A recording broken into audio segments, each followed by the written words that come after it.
Hey YouTube, Rico Knows here. Going to talk to you guys about the 2025 NFL Draft. If you weren't aware, I'm breaking down every single team in the NFL Draft. I'm talking about every single one of these draft picks. I'm going alphabetical by city, so if you want to see any of the other teams, you go to YouTube, you search Rico Knows, you go to the playlist, click on it, and then you'll find this playlist right here, 2025 NFL Draft Reviews and Assessments. I've been doing this for about 3 years, so you can see all the other playlists and all the other assessments if you want to go back and check my track record. We're pretty spot on when we analyze these players. I have no control over what the NFL teams do with them, but I do make a good assessment of who they are, how they're going to play, and what they're going to come about as professionals, or at least what your team is getting with these individual players. Obviously, I'm a college football expert, but we can talk about them, about their careers to this point. So, in this particular video, I'm going to talk about 11 draft picks, so I better get started and get after it. We're looking at the New England Patriots. One thing I'll tell you about the Patriots is they really rocked with those first 6 picks. Those first 6 picks feel like complete slam dunks for me. Like, they just made very good decisions with the first 6 picks. The bottom 5 picks, complete F. Just straight up F. I don't even want to hear it. I don't care. You can say what you want to say. Everybody out there, every fan base is convinced every draft pick has a purpose, and they're going to convince you that they made the right pick. And I'm telling you, it's not true. Draft picks don't pan out. The entire classes don't pan out. It's just not real. Okay, so there's going to be guys that are great here and guys that aren't. So let's talk about it. First pick in the draft, they go and take Will Campbell. Nobody can argue that Will Campbell's not an exceptional football player. This is a young man that got to LSU, was an instant starter the minute he got there, and he's never looked back. Now, in pre-draft analysis and assessment, they went out there and said he has short arms. His metrics don't look like that of an elite player. I don't want to hear none of that nonsense. I watched this young man play on Saturdays, and he's elite. Love everything about Will Campbell. I thought it was a slam dunk draft pick. I don't care what the nerds who talk about, and his reach isn't big enough, and he's going to shut up. This guy's great. Played in the top division in America for a long time, and was exceptional doing it. So I don't want to hear nothing from anybody. Will Campbell, slam dunk draft pick. Shout out to him. Next pick, they go and get TreVeyon Henderson. TreVeyon Henderson is actually a sneaky good running back. Yes, he had to share the ball, running back by committee. There's always been a number of running backs at Ohio State. As long as he's not injured, he's got explosive speed. Now, it's straight line speed. He doesn't make people miss. He's not going to juke you out of your mind, but he can go. And he's got that home run hitter type thing. One thing that he needed to improve on this year was pass protection. I don't give a shit. Like, I look at running backs. I judge you on how you run the rock, if you can catch passes. And that's about it. I don't really care about the rest. Teams can say what they want to say, but we're never sitting here going, Barry Sanders, he's the GOAT, man. His pass protection was amazing. We don't really talk like that. We just look at running backs. What do you get? What's your yak like? What's your forward lean? Do you run behind your pads? Can you make people miss? Do you get first downs? Do you not fumble? And I bring up not fumble because I went and checked. TreVeyon Henderson fumbled once in his whole college career. Over 650 carries, 1 fumble. That's remarkable, especially in those bad weather games. So TreVeyon Henderson, a guy who I think eventually becomes a weapon for the Patriots. What a good pick. And speaking of weapon for the Patriots, there's Kyle Williams. My goodness. Kyle Williams, the man who blew right past Travis Hunter, a legit sub 4.4 guy. Kyle Williams, a complete stud, transferring up to Washington State out of UNLV. This is a great wide receiver. And for them to get him in, I think it was the 3rd round, absolutely ridiculous. I love the pick. I thought he was better than a lot of receivers that went off the board before him. I think that's a weapon. And when you start looking at that receiver room, they got Diggs and they got what's his face. I'm thinking of one more I can't remember right now. But they got 2 quality receivers, and now you got Williams. I'll take it all day. Shout out to Kyle Williams. I'm excited for him. I know he's a big play threat. If you didn't get to watch West Coast football, if you didn't stay up late watching Washington State, you missed it, man. Wayshawn Parker, Kyle Williams, John Mateer. This is real football right here. Real ballers. Shout out to him. And then in the 3rd round, they start trading back. And I want to give them a lot of kudos because they traded back once and then they traded back again. They did 2 trade backs. They knew they were going to take Jared Wilson. On my board, Jared Wilson was the 2nd best center. He might be the best one. I don't know. But in my assessment, I had him number 2. And they knew nobody's going to draft a center this early. No one's going to draft a center in this draft. The centers didn't get drafted. I think might have had 3 of them drafted the whole draft. Jared Wilson is him. Very athletic, sub 540 for somebody of that size. Yes, he only started, I think, just this 1 year. Or was it 2 years? Just this 1 year, I think. Jared Wilson's a good football player. Really good. Now, he has to play guard. He has to have some type of guard versatility to be on the active roster. So I hope he's on the active roster. I hope they make him the starting center someday. I like Jared Wilson a lot. That's 4 picks. I feel like you got 4 starters eventually. Okay.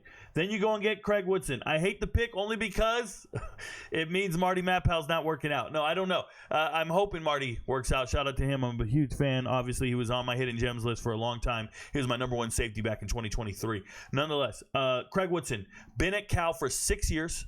Been a starter for 3 years, a team captain for 2 years, always the communicator, always the guy that you can, and to see a guy like this, a guy you can depend on is what I was going to say. But to see a guy like this actually come to your football team and only be relied upon as a special teamer or a situational player is pretty remarkable because he's played a lot of football and he's been around. I think his football IQ pops on tape. I trust that young man. I think the assessment of players, it just looks phenomenal for the first 5.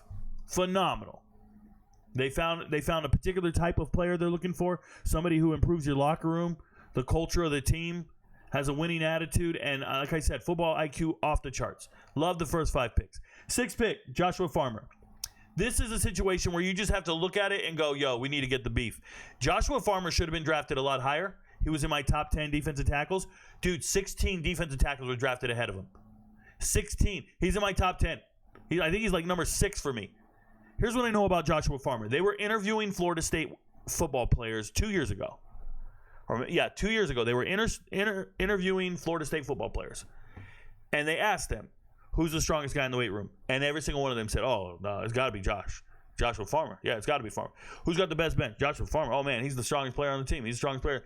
This man has problems when it comes to being committed to work ethic or practice or whatever. Got it. But this is a team leader. It's a grown man. And everybody on that team, there's no debate about it. And this is a team with phenomenally skilled professionals at the time. We're talking about Jared Verse on the team, and they're still talking about Farmer. Okay, so that's a grown man. You get beef this late, and he's a great still this late in the draft because he can actually get in the rotation. To see him being your 6th player drafted, there are teams drafting trash by the 6th pick. This is phenomenal. Joshua Farmer. I like the pick. All right, let's get to the bottom here. Braden Swinson started his career at Oregon, couldn't get on the field, transferred to LSU, couldn't get on the field, finally got on the field this year, 1 year starting, 8.5 sacks. I think he's a tweener. He's an outside linebacker in a 3-4 defense. He can be situationally used to get after the quarterback, but I don't think this is a tremendous pick. It didn't move me like that. Shout out to Braden Swinson. Then you go and draft a kicker. I don't like using draft picks on kickers. I will never get down with that. I'll never understand it. And then you get Marcus Bryant. Marcus Bryant is not going to make this team, I don't think. Marcus Bryant has exceptional metrics, 6'7", 330, intriguing size and speed. This is a young man that was a star tackle while at SMU. Then at the last second, he transfers to Missouri. It didn't work out. SMU had a phenomenal year. Missouri, not so much. And you're like a 7th-round pick or whatever it is. Yeah, it was not a good move. Moving from SMU to Missouri at all. I think if he stayed at Missouri, won a lot of football games, shined on that offensive line, looked the part, he would have been drafted even higher. You go to the SEC, and you're just okay. I think Marcus Bryant does not make this active roster. He's a practice squad candidate all day. They're already deep at tackle.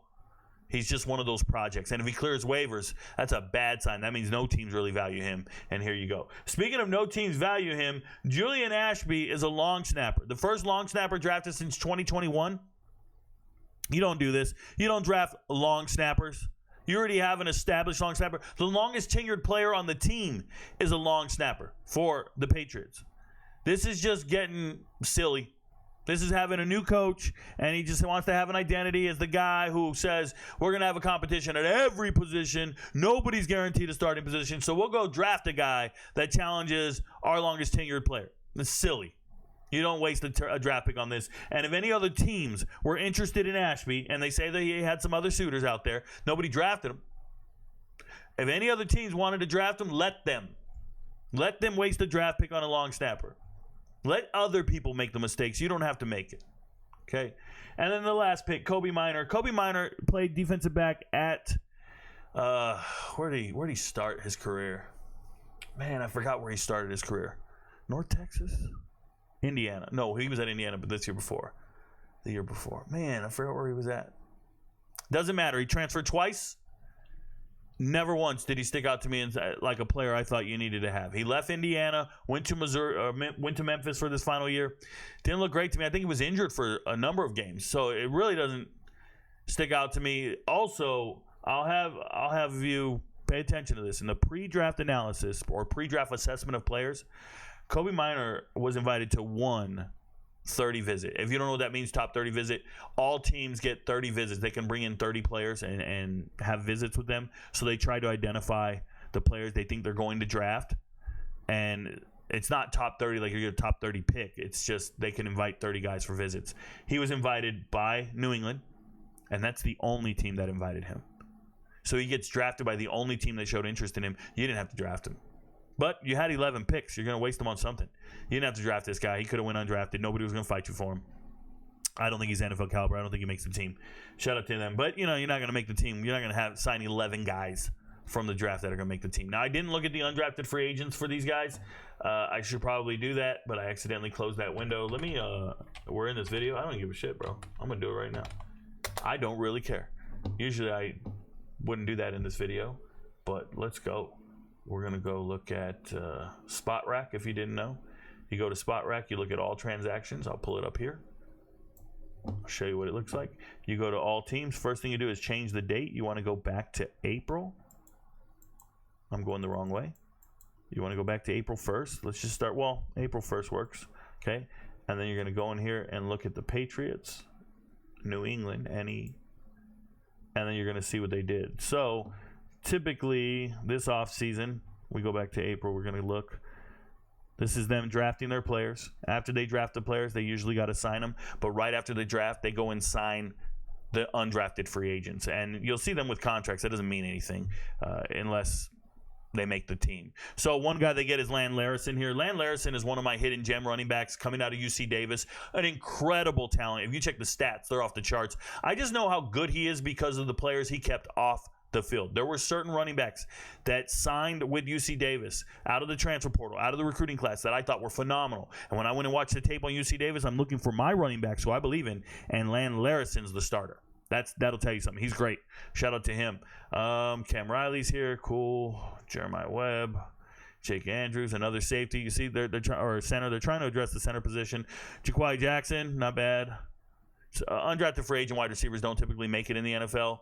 They draft about 35 wide receivers every single year. So the undrafted ones, they're fighting an uphill battle. There's already 35 out there that got drafted, and there's probably some in the rotation in the free agent market or having to clear waivers that are previous draft picks from other years. They'd rather sign those guys than sign an undrafted free agent. I'm just telling you, it's a very hard battle.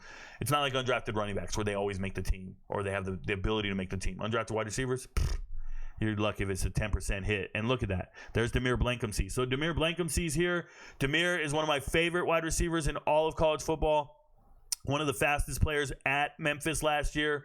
Star wide receiver. He can do everything. Him and Rock Taylor were a 1-2 punch for Seth Hennigan. Love Demir Blankumsey. It's just crazy when you see how deep this team is and the wide receivers they're trying to sign. And this is bad news for guys like, who's that draft pick? Polk. Jalen Polk from last year. I don't like Jalen Polk at all. I'm not saying I don't like him. I don't know him. But I don't think that that's an exceptionally talented player when you start looking at receivers like this. Afton Chisholm was on my hidden gems list as well. So phenomenal FCS caliber player, or at least that's where he played at the FCS level. I like Jack Conley, CJ Dippre. I'm not a huge fan of Dippre, but you guys understand that's an Alabama kid who was formerly at Maryland, a tight end. Lampy's here, Josh Mickens, Elijah Ponder, good player. Man, they went out there, looked at Memphis a good bit. There's Ben Woolridge and G. Scott. G. Scott, Ohio State tight end. Never really lived up to the hype. It's cool. Hopefully he gets a fair shot. But we got Ben Woolridge here, quarterback. Good player. Played at Louisiana. Was a transfer from, I think, Fresno State. Remember, what's his name? The guy who used all the steroids. My guy. I don't even know his name.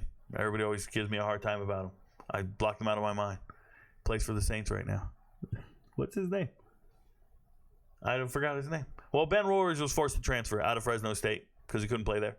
There was a small little guy that showed up from Washington. And Ben Woolridge is a decent quarterback. I like the way he plays. I think he's got a lot of pro traits. He's a good player. Isaiah Eiton, he's also decent. I think he was on my list on the edge rushers.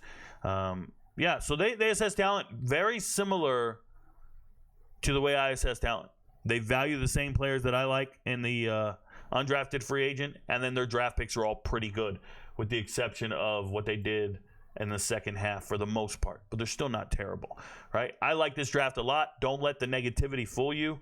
This up front here, I feel like they found 4 to 5 starters in a draft, which is phenomenal. Shout out to the New England Patriots. This is easily in my top 5 draft classes among the whole entire NFL. Right now, I got them like maybe 2 or 3 in the entire thing. So I really like it. Up to this point, I haven't done all the teams. So your friends don't know, but Rico knows. Peace, y'all.